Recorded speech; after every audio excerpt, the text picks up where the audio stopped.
Hello and welcome to the Stateside Soccer Show. My name is Jordan, and with me is a man who 2 years ago decided to join this show. All the podcasting experts told me he's probably the 14th best co-host. You're never going to get him a better. You need to get a better co-host, is what I was told by all the podcasting experts. But this guy has that laminate on his wall right now, and he's proved them wrong. He's done 2 full MLS seasons. It's Logan Stone. Yeah, I think ultimately it just comes down to the decision of laminating that. First of all the haters that were like, this is going to get really bad. I mean, Jordan was here. Really, we were enjoying the show. They bring in this guy that doesn't even watch the league. How is he going to ever talk about the players? And I proved him wrong, man. I did a lot of research my first year, learned a ton about each team, and here I am today, and the only reason I'm doing well is because I have that laminated sheet on my wall. Yeah. Yep. You know what, though? Still ultimately fell a little short. Right. Yeah. Didn't get to the podcasting cup. But, right. It's a good start. It's a good start for Logan. I'm no Andrew Wiebe. I understand that. But all right. Well, we are here to talk about the MLS Cup. We have our 2 teams that are in it, and of course, it is the Philadelphia Union. And I say, of course, because I did anyway. I picked them to win MLS Cup this year. Applause. We also got our MVP right, by the way. Both of us agreed on this. So, Hani Mukhtar, congratulations. But we're going to talk MLS Cup. We're going to preview that. But before we do, the news has just exploded this week, Logan, as we have one thing I want to say first. We are now in the official month of the World Cup. So 19 days away from the World Cup kicking off on the 20th of November. So it's creeping up here. I still haven't been able to get FIFA yet, and they're already adding the World Cup stuff on November 9th. So we'll see how that goes, I guess. What we also had was Ben Olsen is hired as the Dynamo coach. And, there was some links to it, I think, right after we got off here last week or whatever. It was pretty quick. And it was him linked with somebody else and somebody else linked. But Ben Olsen hired as the Dynamo head coach. It'll be interesting to see if he can be a little bit more consistent than he was at DC. His record when he was there for 10 years was 134 wins, 87 draws, and 153 losses. But we've also seen DC United without Ben Olsen, and they're just as big of a mess. So it'll be interesting to see, okay, is he able to kind of make the jump at Houston, but also not to be unfair to Houston, they're a mess as well. So I don't really know how this is going to shake out for Ben Olsen or for Houston, but hopefully he gets another shot, and hopefully he can prove it was issues at DC or something. I mean, DC has not been good. Yeah, I mean, I like the signing. I think it's experience at least, where Houston really has been struggling to find any kind of consistency. But like you said, I mean, I don't know. I've read a lot about his career where it's just been a whole lot of ups and downs with DC. Had successful beginning. Playoffs, missed the playoffs. Right. Open Cup. Yep. Missed the playoffs. Make the playoffs. Missed the playoffs. Yeah, up and down. But it'll be interesting to kind of see how he molds this team. I think they got some nice pieces. Like, I think they've got pieces that you can move forward with. But again, with Houston, I mean, it's a franchise that I think was used to success, and now that they're not having any success, it's kind of a shame just because they really are struggling to find any kind of form of consistency. Sebastian Ferreira played really well in his first year here, 13 goals. Darwin Quintero is a nice piece. Fafá Pico has been really nice for them. But again, I think there's still some progress needed to be made, and I think some of that includes signing some really good players, maybe some DPs later on. But I think that right now DC's just kind of in disarray. So I guess we'll see. Remember, Jordan, when we thought like all 3 of them were playing really well? I remember Houston being in the conversation, like the 3 Texas teams were actually playing pretty well to start the season, but it was quickly after we had started talking about it, they were like, Yeah. no.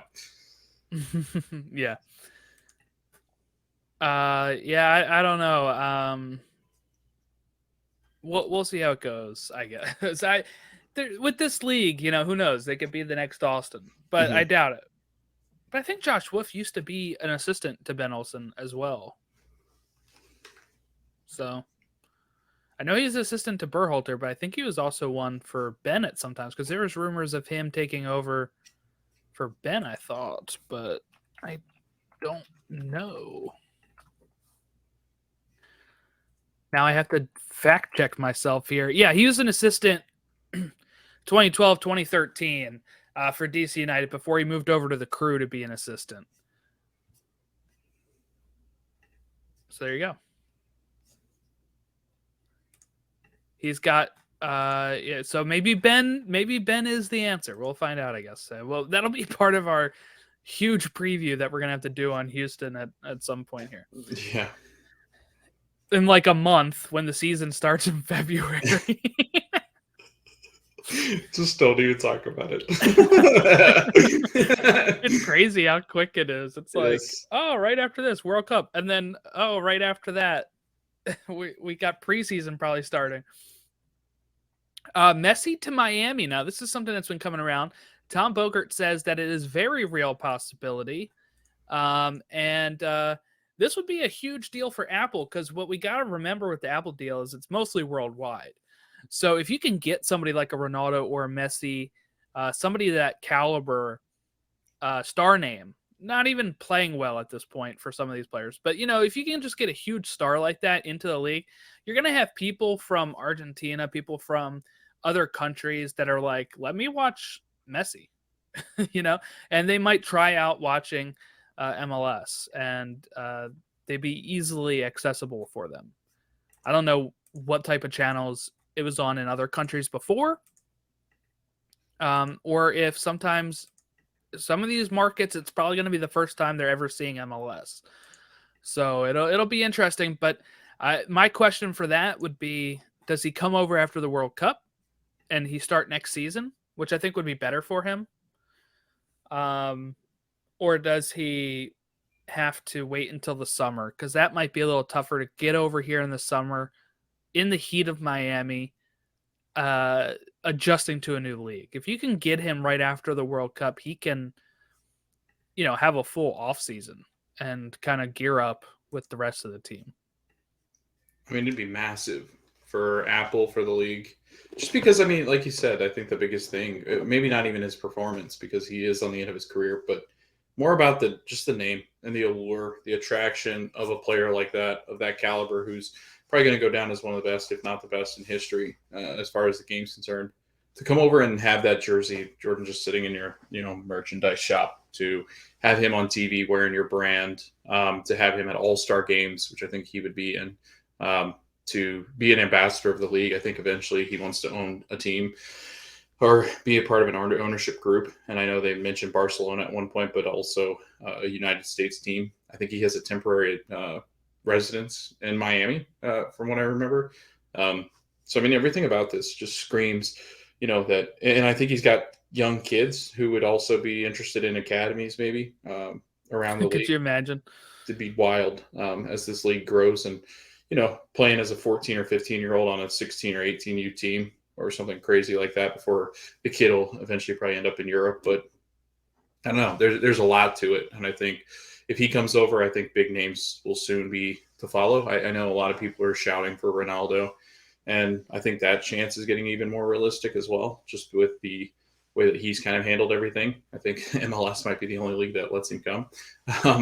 I think La Liga would like him back, but I don't know. But it just seems like all these big names are really going to just start to get interested in what's going on over here. So it should be pretty fun. All right. Let's kind of move into, I alluded to it with Apple TV and how that would affect, or the Messi signing would affect it. But there was a huge article released late last week about the Apple TV deal from The Athletic. Paul Tenorio, Sam Stejskal, and Pablo Maurer were All three co-wrote this, and we're just gonna pluck out little bits of it because it's really good. So what I would also recommend is if you don't have an athletic subscription, signing up and reading this, because it is they're really three of the best writers that we have right now when it comes to American soccer. So, okay, according to multiple sources, the league is deep into the process of selecting the talent. So this is huge because I keep seeing everybody say, announce the announcers. I think people don't realize how much this actually takes. They already said they were doing like screen tests, kind of like calling old games, I guess, where they were doing chemistry matches and stuff like that. So they have been working on this. This isn't something they've just kicked down the line. They've been working on this, and they're expected to extend offers in the coming weeks. I would assume after MLS Cup, we might start getting some of these announcements. And Logan, that's going to be very fun for this show because we're going to have like stuff to talk about every week, pretty much, when it comes to, all right, how's this Apple deal looking? What are they shaping up here? The league has contracted the creative artists agency agent and former Pac-12 network executive Kristen Bredes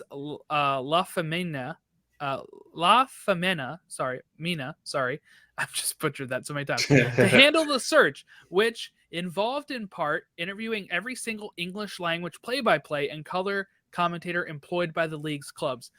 So if you were worried about your local people not getting a shot, they have interviewed and talked to every single play-by-play and color commentator. So while it will be a little different because they're not going to be exclusively your clubs anymore, these are people that are knowledgeable of those clubs. And if you have like a national broadcast, and it's people from the crew calling a crew game, that's going to help massively, I think, for some of this stuff, because you see it all the time in the NFL when you have, some of the people that never get Ravens games, and they just spout off stuff that has, like they have no clue. Like they talk about like Lamar being injury prone when he missed not that many games at all. And it's been one season he missed like 6 games. But I'm saying, like you start getting these narratives that are just stuff that people spout out at times. So I think having people that are in the league, know your team, getting the chance to do national games, they're going to just learn that all the teams better, but they're also going to be able to communicate some of the things that maybe even national broadcasters on ESPN and Fox never talked about. I always see people talk about how those national broadcasts are usually focusing on the bigger team in the matchup. If you have Seattle versus Crew, maybe they're talking Seattle more, right? Because they're the bigger name. Well, if one of those Crew people are calling that game, just happens to that day, that they're going to have the better knowledge about that team, and you're probably going to get better balance. It's good to know that they're doing chemistry reads as well. But they have interviewed more than 200 candidates in the recent weeks. So this is pretty hefty. They aren't just BSing this, and that's good to know. And we can't say, oh, thank you, Apple. Also, this is the league. The league is the one that's going to produce the telecast. Apple is the one that's going to stream it. Did you see this part that it's they've started interviewing heavy hitters out of La Liga who are Spanish speaking? Luis Omar Tapia and Diego Balado are Spanish speaking broadcasters, both of whom have worked with Univision with MLS before. They're both Spanish speaking. Hercules Gomez is somebody that they're, and then they even had Jordan. They interviewed and had screen testing for Diego Valeri. Stepped in and was being interviewed, which is really cool. Like that's awesome that but 200 names, man, that's massive. And Jordan and I are still in the process of getting interviewed, so we can't really speak too much on. Well, what's interesting about this too is this line here, that they are interested in filling many of its Spanish language positions with talent that can also handle the English broadcast. This is huge because it's one kind of gets a money saving thing, right? But they'll be able to flip flop back and forth. Maybe one week they're doing a Spanish broadcast, the next week they're doing an English broadcast. Also, there's going to have 12 English language broadcast teams and at least another dozen Spanish language teams is what they're having, and at least another 3 teams handling French. For all Canadian teams are going to have French broadcasts. And that they're going to have additional commentary teams on hand to handle the full slate of matches, which include 14 games a weekend, pretty much. Also, the plan is something that people were worried about, Logan. People were worried about them calling games off a monitor, like sending JP Della Camara from Philly to LA to call a game that's in Philly. Didn't make any sense. But the talent is going to travel to broadcast matches in person. That's the plan. So I assume that's what's going to happen if that's the plan. You might get your occasional game off the monitor, but I bet for the playoffs, at least, every game should be in person. You shouldn't have this Fox calling a Cincy Union game on a monitor. Right. Okay, and they're also trying to bring on ESPN color commentator Taylor Twellman to contribute. His 8-year contract with ESPN is due to expire at the year's end, and his duties at the network have expanded beyond soccer in recent years. You know, they've had him host Sports Get Up, and I think there's a couple other things too. But let's say he wants to focus on MLS and focus on soccer. If he gets this job, I bet it wouldn't just be calling matches. He might be able to lead a studio show. He might be able to, if he's hosted SportsCenter in the past, he can do the whip around show. He can host pregame. He can host post-game stuff, you know, a studio show on Sundays or whatever. After the, you know, or I don't know, like Monday mornings or whatever. Tons of opportunities there. That's me adding that in there. Not all that's in there. They literally just said Twellman's being talked to because his contract runs out. But I'm just speculating on what kind of things we can see. Portuguese commentary option in 2025 and beyond. Yep. You have, this was one that people were very interested in. So those people that are likely to lose like a studio local job, maybe, if they're on radio, they can also switch to radio and you can actually turn the commentary, which is kind of cool. I think you can do it with MLB as well. But you can turn off the TV commentary and you can actually just turn on, it's going to just be home games for now, like home radio broadcast. So, you know, say you're listening to the Union, you could have the Union's radio guys on instead of TV. So the broadcast. So I think the way that it's going to work, right, from what I was reading, Jordan, it's kind of like what we have with the Premier League, where you have tiers of announcers doing different games. Is ultimately what the plan is. So like you've got like, you know, the Arlo White and who was it? The Lee Dixon, I think, was with him. The way that they actually have it is that these would be available to mix match. Like, so it wouldn't be like the NFL where you have like Jim Nantz and Tony Romo, and then you have Ian Eagle and whoever he's paired with, and then Gumbel and whoever he's paired with. You'd be able to. It might be like Tony Romo is now paired with Ian Eagle this week. You know, like it's going to be. You're able to mix it up. Is I think their plan. So that's good. I'd much rather that instead of you're always going to be paired with this one announcer, because we've seen that in the NFL before and other leagues where you're like, I like that person in that duo, but I don't like this person in a duo. Well, guess what? That's going to rotate, and you're going to be able to get, you know, different people each time. Now, a typical Wednesday night window could see 6 of 14 total matches placed in front of the paywall and available for free. A normal weekend could play out as one Saturday afternoon match for free on Apple TV and also simulcast on linear TV. 4 out of 12 of the Saturday night matches available in front of the paywall, and then one Sunday afternoon match available for free and simulcast on linear TV. So essentially this league document that they got a hand on said that out of 493 regular season games, 210 of them are most likely going to be available for free. That's 40% of the yearly total. The number of free games in 2023, they said, are going to be significantly higher than any point in league history. The point being is all you need to watch it is sign up for an Apple account. I gotta explain this again because people get always confused about this. It's not that you need Apple TV Plus and the MLS subscription. You just need the MLS subscription. Now, the MLS subscription is going to be through Apple TV.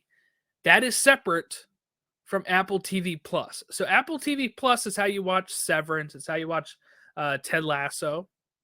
But Apple TV is where even your iTunes purchases show up. It's where that stuff shows up. And you can even use it to watch other stuff that you have linked to it, like ESPN. You can link your ESPN account to Apple TV, all that stuff. So all you will need is like your Roku, download the Apple TV app, and have Wi-Fi, and you can watch 40% of the MLS season for free. No cable, no subscription. If you're a season ticket holder, you get the whole deal. Something that's interesting about this too is that Apple is the one that's going to be coming up with the name and the amount for the streaming service and that the branding around it. The cost has not been determined yet. And then they say that, 2017 MLS Live was $79.99. That included blackouts, and the league had 22 teams instead of 29 teams. I saw some people speculating $200 a year. No way. There's no way it's going to be that expensive. No, the NBA is not even that expensive. What the hell? I'd say $100 a year, which is what? Here's what it'll probably be: $10 a month for $120 a year, or if you buy the annual, probably $100. That's what I would assume. That way you're like, oh, I saved $20. But what they also said, if that number scares you, that the Apple is going to likely offer deeply discounted subscriptions and promotions in order to maximize early subscribership. And that they're also going to lean heavily on various platforms to market the MLS streaming service. So if you were worried about nobody knowing about this thing, fear not. Apple is going to push hard for you to know. Every club uniform is also going to have an Apple-related logo on one sleeve. Either the Apple TV logo, the Apple itself, or the logo for the MLS streaming package. Let's see. And then also they will be able to restrict brands and sponsorships that can display within the field of play. So, no Microsoft. yeah, probably what they're meaning. Yeah. So we'll see, I guess. No But Disney also, Plus. I wanted to say this is something I really like. By the way, is the Athletic made these like great pictures, of like what it could look like. So they have like from 7:30 to 12:30, the MLS Whip Around show, pregame, at 7:00, and then the 6 matches from 7:30 to 9:30. Then 3 matches going from 8:30 to 10:30. 1 match going from 9:30 to 11:30. 2 matches going from 10:30 to 12:30. And then a post-game show at 12:30. Like, that sounds great. And there would also be pre and post for every single one of those games. But if you're watching the Whip Around show, you're able to just deal with the Whip Around show, which is like Red Zone. Weekly schedule, it looks like it'd be like 7 to 8 Wednesday windows per season. So I'm guessing that means maybe only 7 to 8 weeks of Wednesday games, and then everything else being Saturday, with possibility of 1 game on Sunday also being on linear TV. And if you own the streaming service, you're not blacked out. You can watch those linear games as well. The league would also like MLS Cup final to air concurrently on a linear network and in front of a paywall on Apple TV until at least 2026. So if you're worried about some of the biggest games being locked behind a paywall, MLS Cup, you'd still be able to watch on Apple TV for free or on linear TV, and both, until 2026. And this is the part I really like here. Multiple club sources confirmed this week that the league intends to give each of its 30 clubs a channel on Apple TV where teams can broadcast their own self-produced content. And it does not prohibit clubs from creating agreements with local linear networks to broadcast ancillary content. So they might be able to create a coach's show or a weekly recap show and put it on the channel, but they might also be able to put it on like ABC, Channel 7 in Philadelphia or whatever. Like they might be able to just, whoever wants to buy those type of local shows, coaches shows, stuff like that. Also, they're going to have on-the-field products like iPads for each of the clubs. The referees are going to have Apple Watches, stuff like that. That's going to VAR is probably going to be with Apple, it says. So that's what they're expecting. So before we move on from this, what are your thoughts overall, Logan? Does this make you feel any better about the Apple deal? And just give me your thoughts on this. You're on mute. So as I was saying, to the chairs in behind me, no, but what I was saying was just the fact that I think we were both optimistic about it to start with. Like, I think we were like, if they do what they need to do and have had the plan all along, this could be great. But then you and I also said we were pessimistic in the fact that sometimes with MLS, it seems like they just throw things out there and go, oh crap, that didn't work. But from the looks of this article, man, I think this is exciting. Again, I think they're going to get great on-air quality content and announcers, which is going to be fantastic. I think initially it's going to be just your standard HD, but I think is supposed to supposedly move into that more cameras, 4K. I think you're going to be able to get to an instance where I think you're just going to be able to watch the sights and the sounds of the game, which is a lot of streaming services are heading towards with sports, where you don't listen to commentary sometimes. But yeah, I mean, everything that's involved in this deal, I think with the branding, with the name Apple behind it, it's a $2.5 billion partnership. Money's going to be spent, and I think it's going to be spent wisely. Apple wants to put together a product. This is their real first true swing, I think, Jordan, at hosting a sports league. I don't think any other league has kind of mastered this idea with Apple in mind. And everything that Apple has produced, I enjoy. I mean, I think that everything that Apple does is high quality. I don't think they let their standards slip. I think that, this is going to be a well-produced, well-oiled machine. It'll have some kinks in it, obviously, but I think pricing is going to be relatively good, just because I think Apple TV Plus is not bad. Their pricing for music isn't bad. So I think that this is going to be affordable for folks. I think $60 to $80 is where I'm guessing.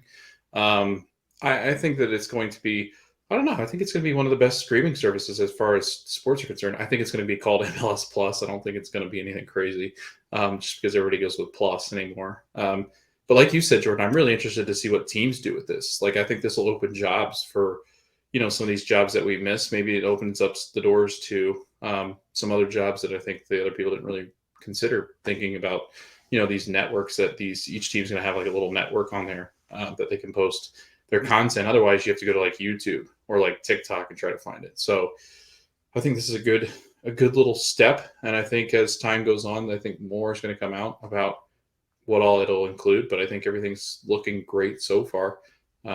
I think ESPN's kind of gone to crap as far as sports content's concerned. So I think that Apple can kind of overtake ESPN, where all of MLS stuff is housed currently, if it's not on national television. So I'm looking forward to it. I think it's really exciting. Yeah. Well, let's get to the next article here, and then we can actually talk the actual soccer games. But there was also an article that came out after we recorded about a new playoff format is being kicked around by the league. This was also by the Athletic, Sam Stejskal and Pablo Maurer. The format will have to change in order to accommodate 30 postseason contests. This is how one of the lines in their article is. So what they're trying to say is that they want to have 30 games instead of 13. So they said, well, to get that, we obviously got to revamp around what you put all 30 teams in the in the playoffs, I guess. I don't know. But one of the possible outcomes, so let's take this with a grain of salt. It's just one of the possible outcomes, is a World Cup style playoff tournament. The specifics of what that potential tournament would look like weren't entirely known by the sources, but one hypothesized that a format could look something like this. So even this, the person passing this on says, I don't know what it would actually look like, but here's my idea of what it would look like. The top 8 teams from each conference would qualify. Those teams would be split into 4 groups of 4 teams each, and the groups would be segregated by conference. Western Conference would only be grouped with Western teams, Eastern only grouped with Eastern. As in the case of the World Cup, each team would play 3 group stage matches, one against each of the 3 teams in the group. The 2 top seeds in each group would host 2 group stage games. The bottom 2 seeds would host 1 group stage game. The top 2 teams from each group would advance to an 8-team single-elim knockout stage. Like the group stage, the knockout stage would also be divided by conference. Higher seeds would host the knockout stage matches, with the Western Conference champ advancing to MLS Cup and Eastern Conference champ heading to MLS Cup. So they're saying that, hey, with this, we'll be able to make narratives, because right now we blink and the postseason's over, but I mean, whatever. I mean, it's one game. You know what you could do? Instead of having games on Wednesday and Thursday and Saturday, just have them all on the weekends. You can extend it a whole nother week. But they're saying that they'll be able to play group stage matches every night for 2 weeks. Let's talk about it. I don't like this, and the reason I don't like it is because I feel like group stage matches for 2 weeks every day is too long. It'd be hell to produce on the show when we have to cover it. But also, it's just, I don't want to wait 2 weeks into the playoffs to even get them going. Like, at that point, you're still not even going. The last week might even be pointless, because what you'd end up with is teams that are already knocked out playing their last group stage game and it meaning nothing for both teams. There's got to be a better way to do it, and I think it's just keep it as it is. Maybe spread out the game so you're not playing like what we had. One of the round of the playoffs, the Union were on Wednesday and Thursday or whatever. Thursday, LAFC Union played that day. The rest of the games were on Saturday.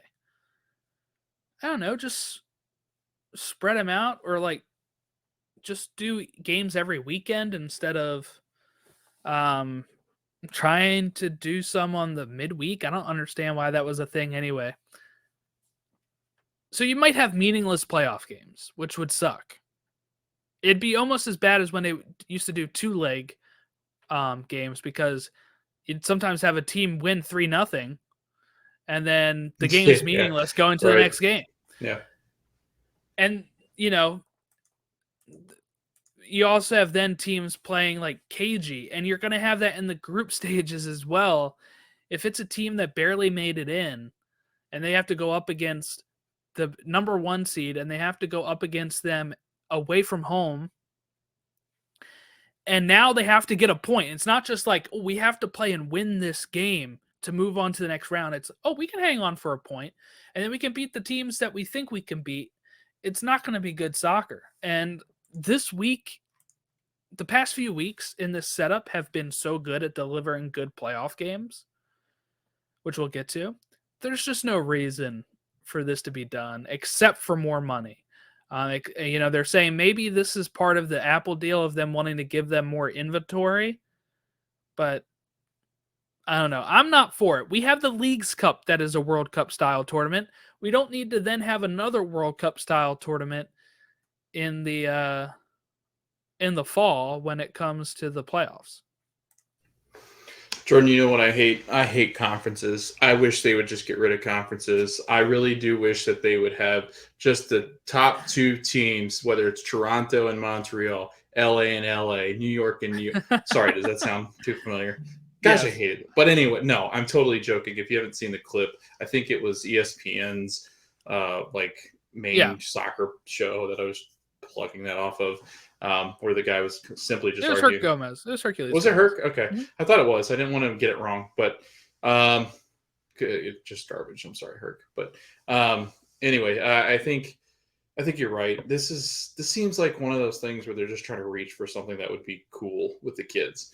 And I'm not sure it's going to be cool with the kids because the kids are our age. I think with playoffs, Jordan, what's wrong with the 1 through 8 seeding? Like, don't give anybody a bye. I hate buys anyway. Bye weeks give the number 1 seeds this ability to go, oh, well, we had a bye, so that's why didn't happen this year. Keep the bye. No, don't keep the bye. Keep the bye and just tune out anybody that complains about it because I'm sick of it.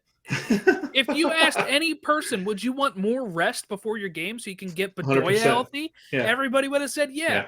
And if we would have lost, then people would have been like, well, if we didn't have that bye. Right. We saw it with baseball this year where people were complaining. It's pointless. And what I also saw people complaining about, and this was part of Herc's rant, was popping champagne for winning the conference final. Maybe it's the American in me that grew up watching baseball and saw these celebrations every single round. Yeah. It doesn't bother me. No. If you win the wild card, they line the things for champagne. Mm-hmm. If you win the NLDS, they line the papers, so you can pop the champagne. If you win the NLCS, they line every single round in MLB playoffs. And I don't know how the NFL does it, actually. They don't really show a lot of locker room celebrations in the NFL, so I'm not sure.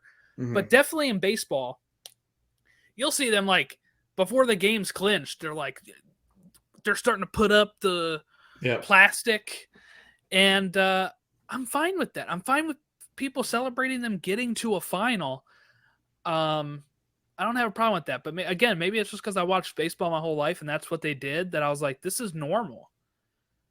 I can't imagine like winning a big game and being like, Belichick is let's on to the next one. Like, I don't know if I could do that, because it's fun. I had fun as a fan watching this. But yeah, I think there would be a lot less on the line than they think there would be with the World Cup style playoff. I don't know. I don't like it, but personally, like I think there's a better way. There's going to be needing an adjustment as you get the league to be bigger. I just don't know what that'll look like. Yeah, Don Garber. You can't keep getting away with it. He can't keep getting away with it. He won't. But anyway, yeah. So that's kind of where I'm at with it. And it seems like most of MLS Twitter is on the same side here. Leave it alone. It's fine as it is. Okay, so let's talk those games that just happened. I had a little bit more faith in Austin. I was really wanting that Union game hosting the final. But Austin, from what I heard, Logan, they still haven't arrived. They still haven't showed up to the game. Oh my gosh. It was brutal. It was brutal watching that game. It was Stuver is the only thing that kept them even close for the first half. Yeah, I mean, it looked like it really did. It looked like they were like, all right, we got to this point and we're happy with that. And then that was it. It was like, after this, anything could happen, and we did what we needed to do this season. Because, I mean, even Jerussi, he looked like he might have been – sorry, I'm getting my charger. Thanks. But, yeah, no, I think with Jerussi, even he looked taken out of the game. And maybe that's what LAFC needed to do. I mean, ultimately, it looked like that's what they came in with, a game plan of taking him out of the game, keeping that midfield clean of just anybody trying to connect with Jerussi. and that was it. I mean, there were times where he's doubled. There was times where he couldn't really create anything. I think at one point they started to just kind of rely heavily on Fagundes, and it just Diego's great, but not in a role like that. So I think that there was a lot of issues and concerns there. And then LAFC just absolutely pounded them in with their talent. And being at home, Jordan, when you go down a goal, then you give up an own goal the way that they did with Austin, it just seemed like the cards were aligned to let LAFC kind of climb in and really, I mean, just pounded the crap out of Austin.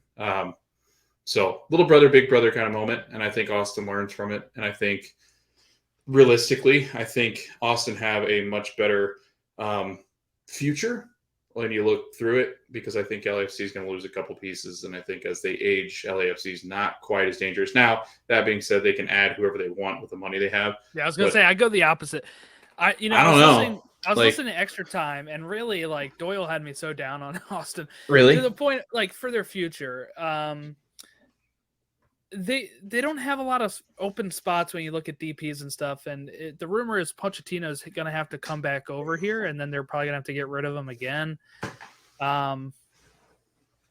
It's just I don't know. I think you think Vela probably not going to be as good next year. It's really tough to do that 2 years in a row, and I don't know. But if they get something like they were speculating on this, and I've seen Austin fans ask for it as well. Joseph Martinez is leaving Atlanta. Can they bring him on and have a talisman up front that can score the goal other than Drusi and really make this team instantly more competitive? Yeah, they probably could. They could also go out. There's a lot of good free agents out this year. But yeah, I don't know. I guess we'll see how it all shakes out. But you would want, if you're an Austin fan, you would like to think, okay, we're going to get there again next year, and we're going to get our revenge. But I don't know. I mean, the LAFC added Gareth Bale and Chiellini, and that they both barely played at certain times, that now it's like, okay, we can lose them and we can bring in different players or whatever, like they'll figure it out.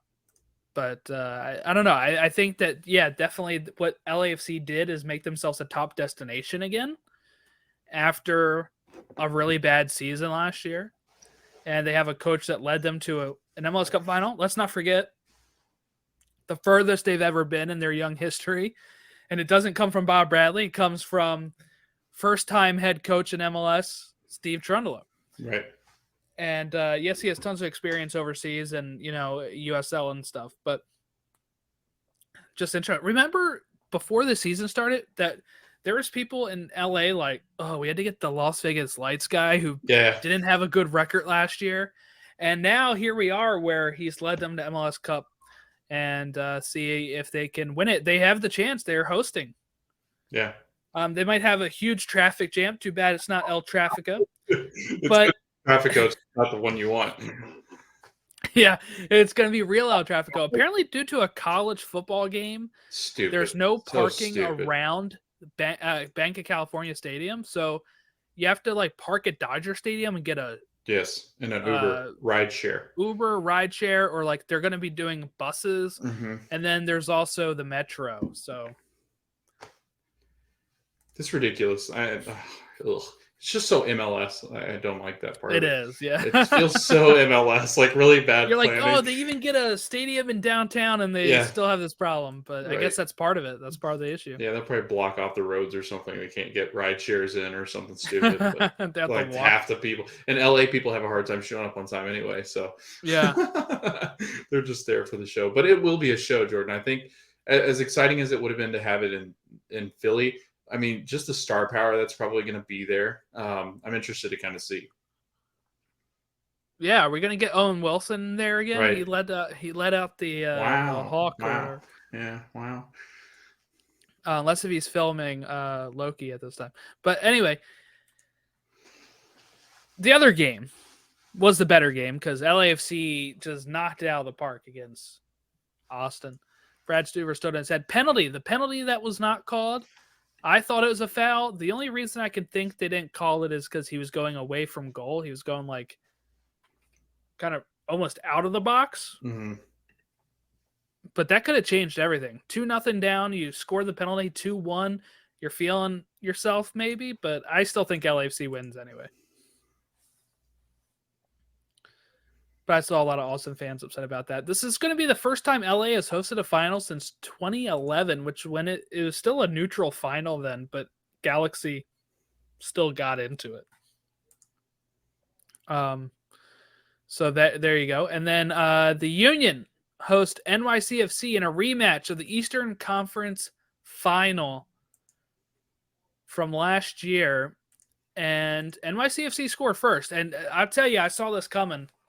When Morales is like shifting the ball to his left foot, I was like, oh no, here it goes. And it went right in.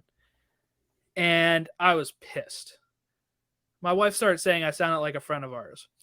But I was like, we got to win this game. If they don't win this game, all of the excuses from last year are not valid.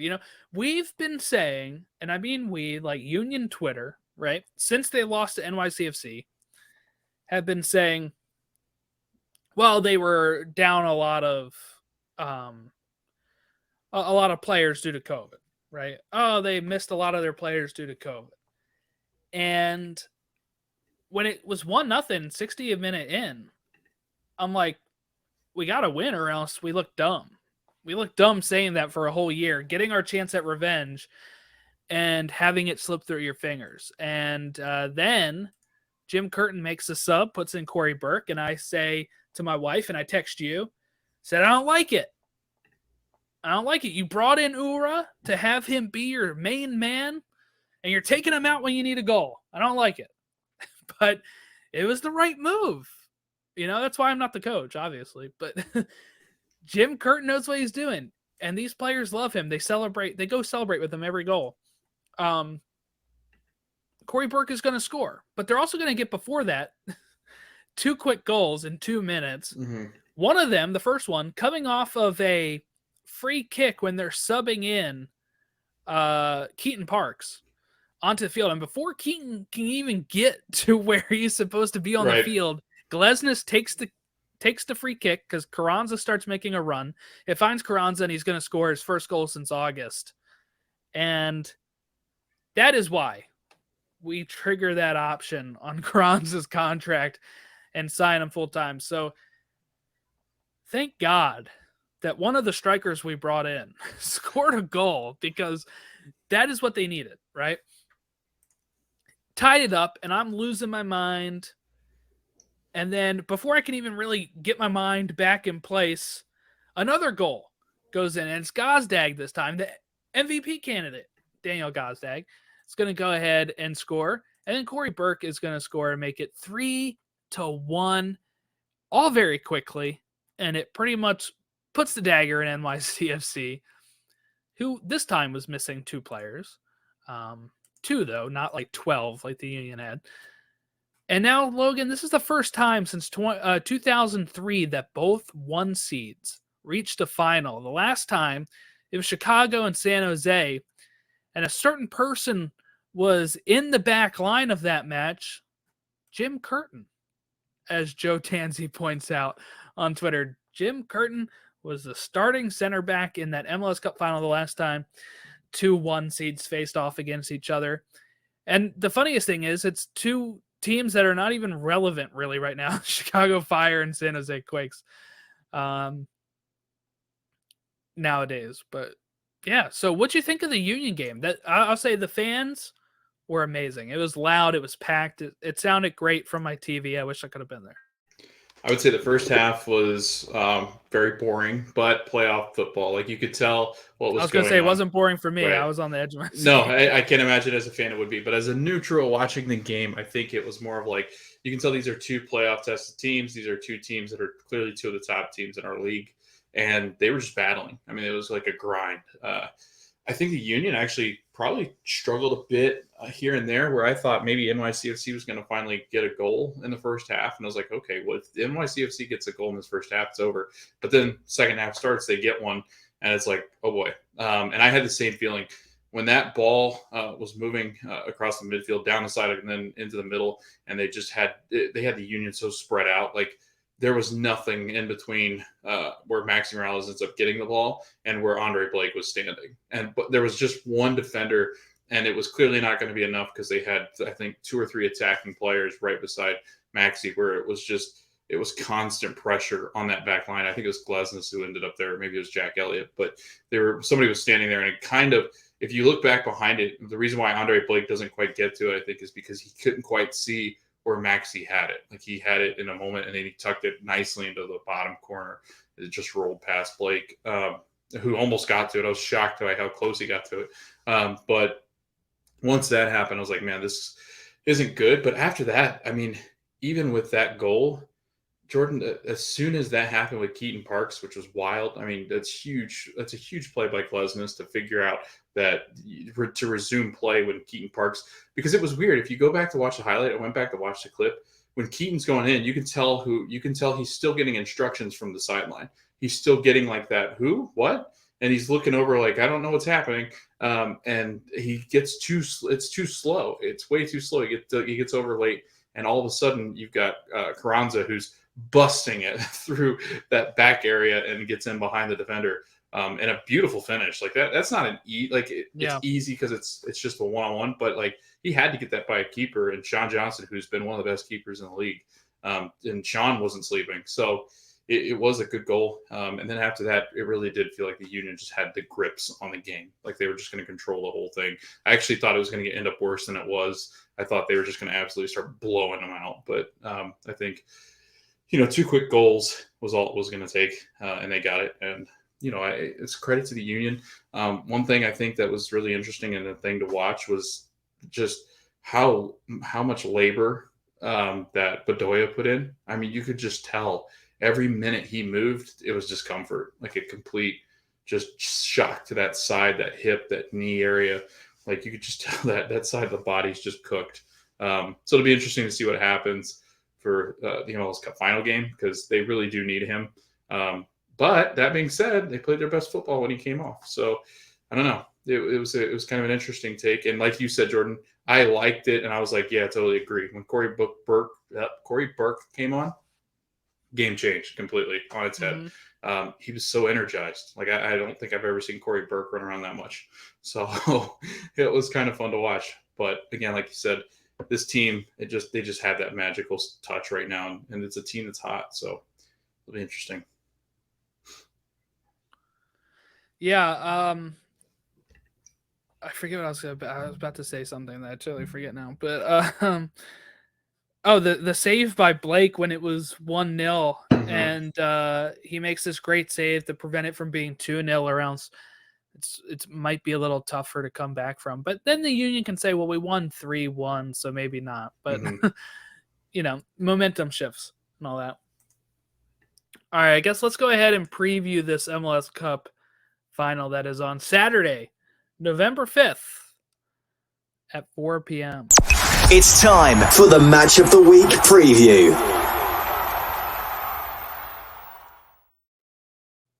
All right, what match are we picking for Match of the Week preview? I'm going to go with Houston and DC. I think it's going to be a good matchup. We've got only one match, LAFC versus the Philadelphia Union. And I got a fun stat about this, Logan. I'm not sure if you have their head-to-head up. I don't. Okay. How many wins do you think LAFC has in this? Against the Union? Yeah.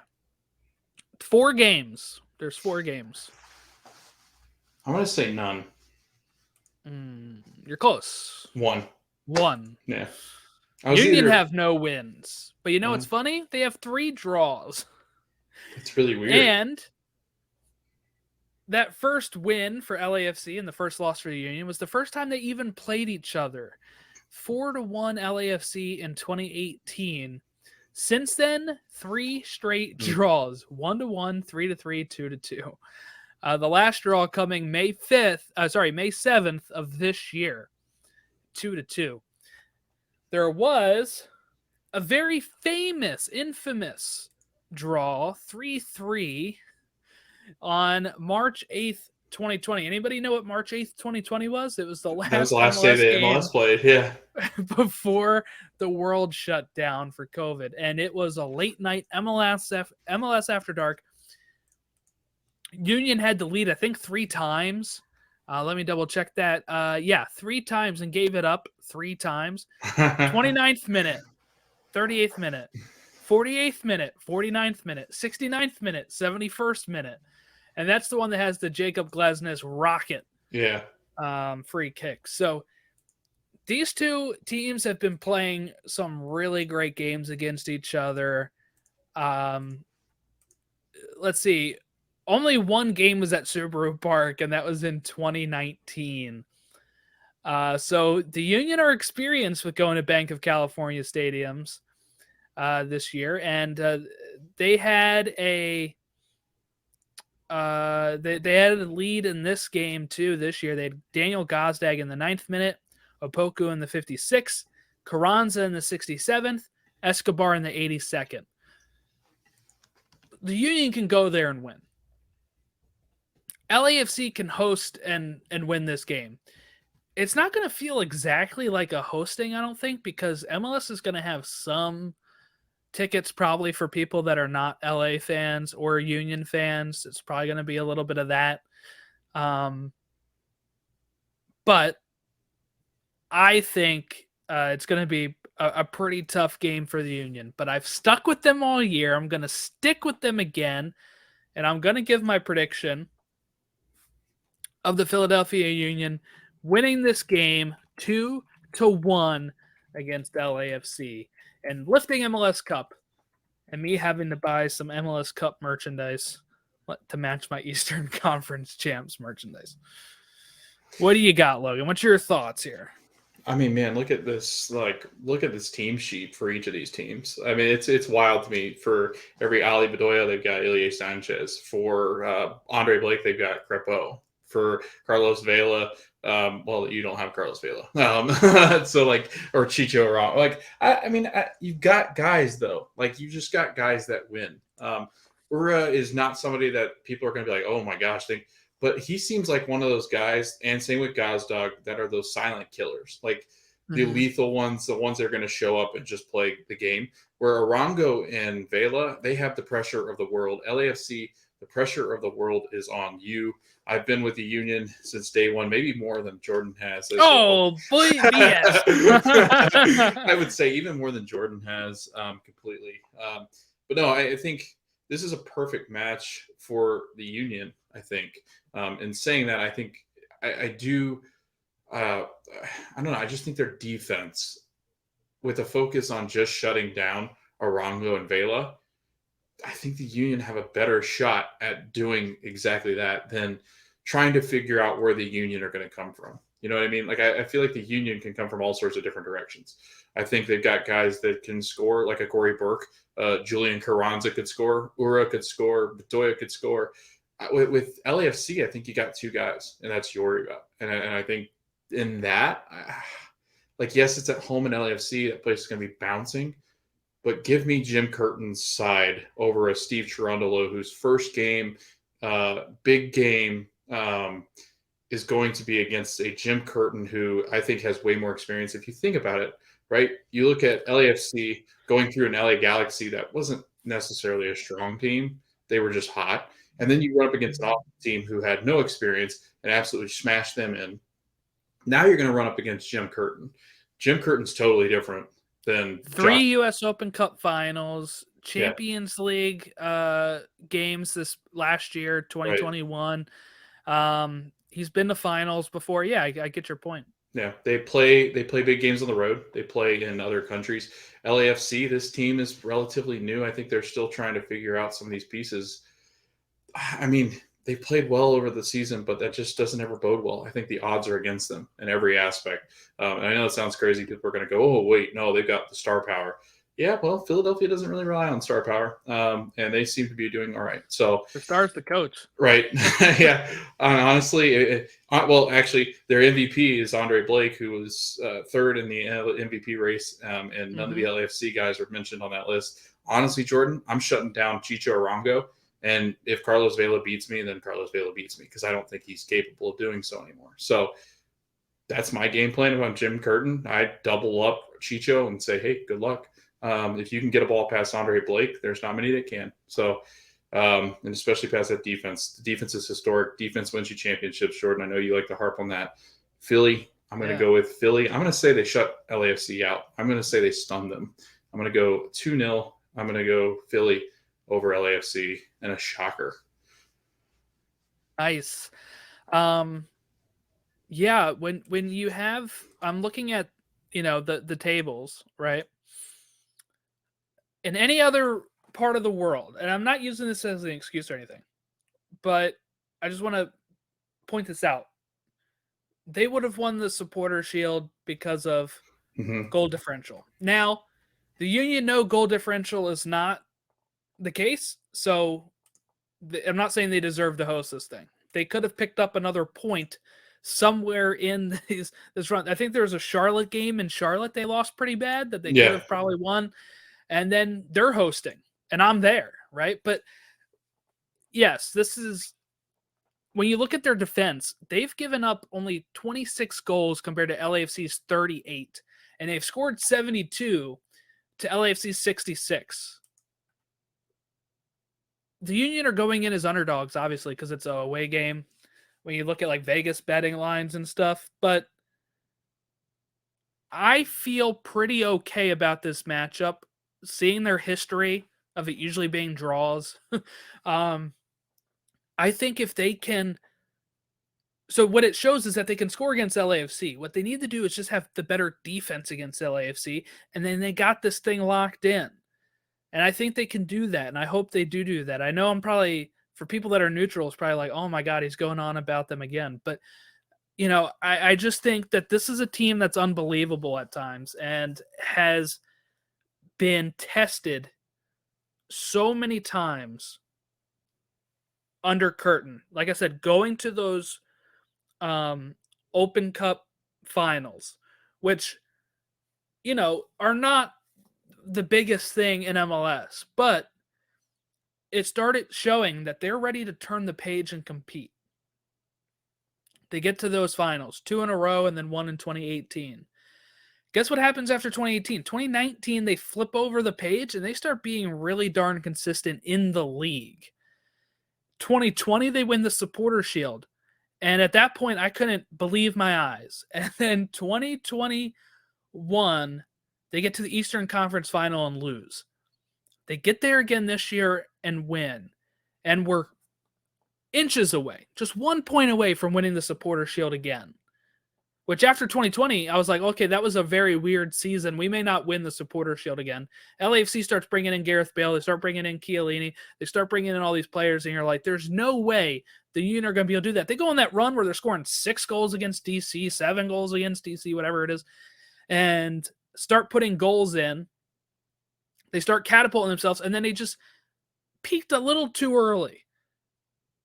But now I feel like they're peaking again at the right time. And I think that they will be able to win this game. When it was on the line, Logan, when they were losing 1-0 against NYCFC, this team had every right to fold.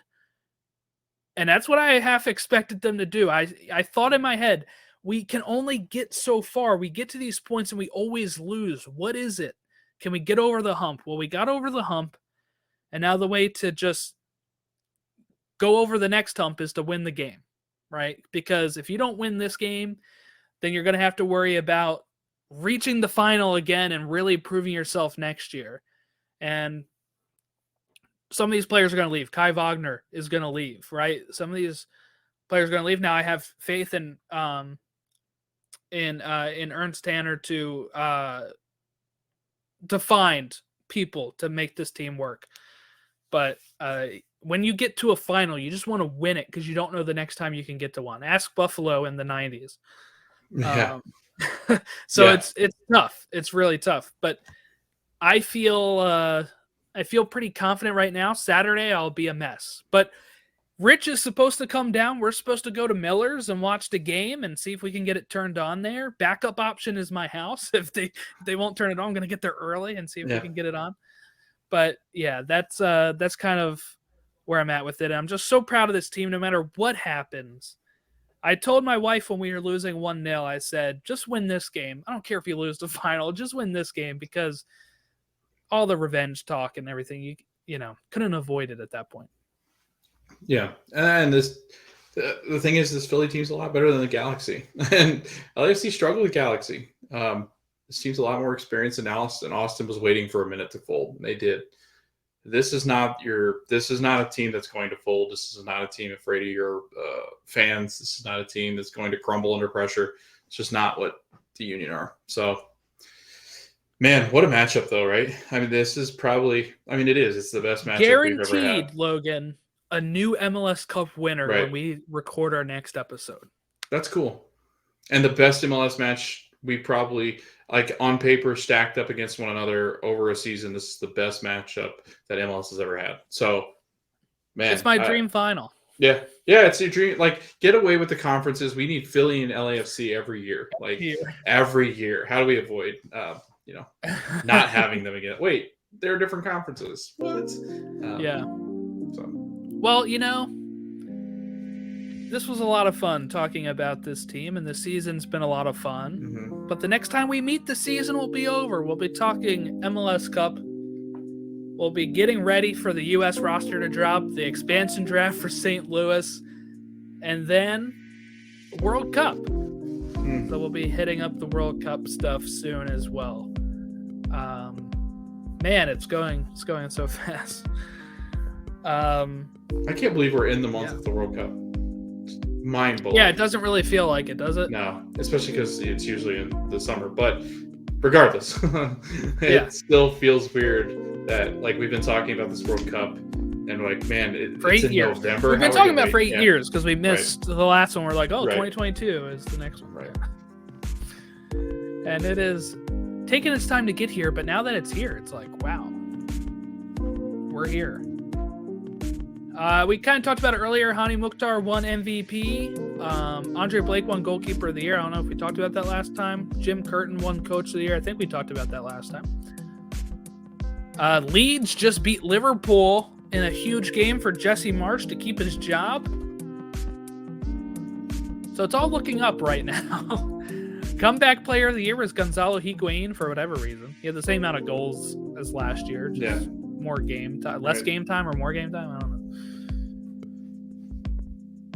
Almada won Newcomer of the Year. And Joseph announced he's leaving Atlanta. So a lot to talk about next time we meet up. Free agents next year. Sean Johnson is one of those. Can somebody lure him away from NYCFC? Maybe. Depends on how much they want to hand him cash. Yeah, looking forward to it. If you want to follow us at Stateside Show on Twitter, Instagram, Facebook, our email is statesideshow@gmail.com. And guess what? Even our YouTube handle is now at Stateside Show because they rolled that out for us. So that's cool. You can just type in youtube.com/@Stateside Show and it'll take you right to our page. I hope everyone has a great rest of their week. We will catch you next time. Enjoy MLS Cup. This is one of the best MLS Cup finals in 20 years. 2 number ones going up against each other. Union, let's ride. You know what it means, Logan? The curtain is open. Yeah. Buy the merch now. Let's ride.